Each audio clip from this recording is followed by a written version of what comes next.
Kepala Biro Informasi Pertahanan atau Karo Infohan sekaligus juru bicara Kementerian Pertahanan Brigjen TNI Frega Wenas mengatakan Kementerian Pertahanan telah melakukan kajian dan memberikan rekomendasi terkait rencana pengadaan jet tempur F-15X produksi pabrikan Amerika Serikat Boeing.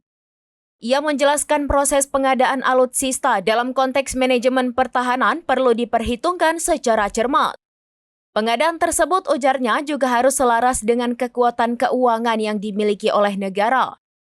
Dalam proses perencanaan pengadaan, proses pengadaan pesawat tempur membutuhkan waktu bertahun-tahun. Sehingga ketika perencanaan, apalagi yang sifatnya multi-years, membeli pesawat tempur seperti produk F-15X itu membutuhkan waktu 6 hingga 7 tahun sehingga prosesnya lama. Selama belum ada kontrak yang ditandatangani, maka Indonesia belum memiliki keterikatan untuk membeli alutsista. Di samping itu, ujarnya, meski saat ini pemerintah tengah memprioritaskan efisiensi anggaran, namun pada prinsipnya Kementerian Pertahanan siap mendukung proses pengadaan alutsista.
Download Tribun X sekarang, menghadirkan lokal menjadi Indonesia.